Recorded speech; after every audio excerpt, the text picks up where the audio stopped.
Hey horror fam, welcome back. I'm Poltergeist Steve. Off with your head. Let's review Fresh. They're here. Fresh is Hulu's latest thriller horror directed by Mimi Cave and written by Lauren Hahn.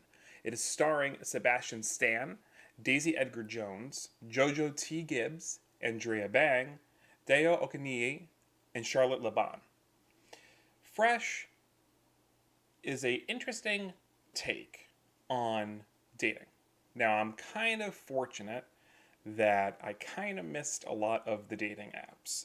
I've been with my husband for about 10 years. The apps kind of just started taking off when I was dating, so I didn't have to really endure most of the bullshit that is out there. But this film has got a lot to say.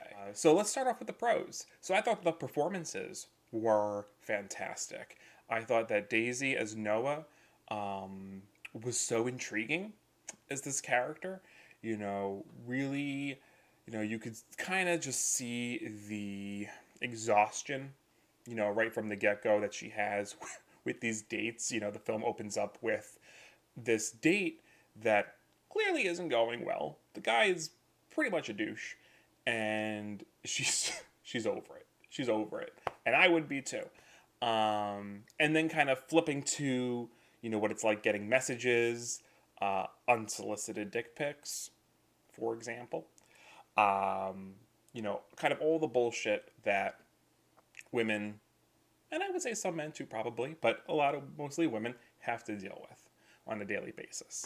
And I thought that the film did a great job starting with the metaphor, really showing you like this is what this film's about, and then it kind of doesn't beat you over the head with it, and then right at the end it just hits you with a little stinger, and which leads me to the dark humor in this film. I thought this movie was, while disturbing, also pretty hysterical in a tongue-in-cheek kind of way, right? The script is smart. Lauren Kahn did a beautiful job crafting the jokes, crafting the horror, and crafting the intensity of the story as it unfolds over, the 2 hours. Other performances, I thought Sebastian Stan was a fantastic villain in this movie. He was giving you American Psycho. He was giving you Norman Bates with his own little Sebastian Stan twist, you know? So I thought that was really refreshing. And kind of a shout out to Andrea Bang. I thought while her role was pretty limited, often relegated to voiceover work, unless maybe she was actually on set, I don't know. But really kind of, she gave you just a lot of like little nuance throughout the film that I thought was pretty spot on. And I enjoyed. I thought Jojo T. Gibbs as Noah's friend Molly was great as well. I had some concerns. I liked Deo Okaniyi. I thought he was good with what he had. I thought that they kind of dropped him a little bit in the third act. So that might be some of my cons with the film. I think there were a couple of threads that could have been tightened up a little bit at the end, especially with his character.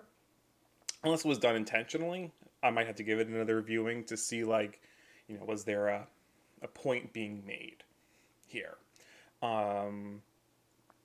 So, other shout outs, the music, I thought, between the score and the actual just soundtrack, like kind of the 80s retro sound that they decided to give this film, I thought that worked really well. Kind of gave it.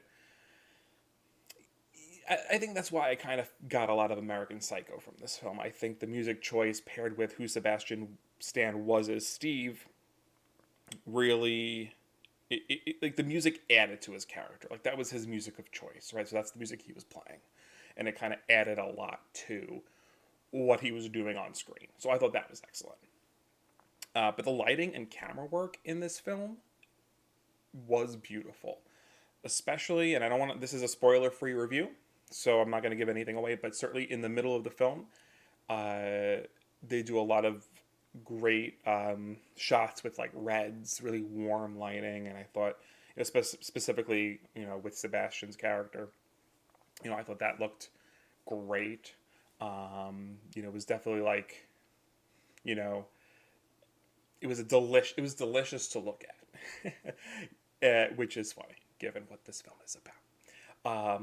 The camera work did some really cool things to kind of build up the tension. I really felt that there were times where the camera felt like a character in of itself, like really jittery and jarring, kind of moving throughout the space. And then overall, the message of the film. I think it certainly, goes to show that, a lot of the apps that are out there, people are seen as disposable or feel disposable, right? Swipe left, swipe right. It's like you're ordering dinner, you're ordering takeout. That's really, really what the comparison is here. And I think the message was clear and was well crafted. And this is a film that I will 100% absolutely recommend. So I'm going to give it a 4 out of 5. So that's my review for Fresh. So thanks for checking out my review. Again, I'm Poltergeist Steve. You can follow me on Twitter at Poltergeist Steve. Don't forget to like and subscribe. I'll see you guys next time.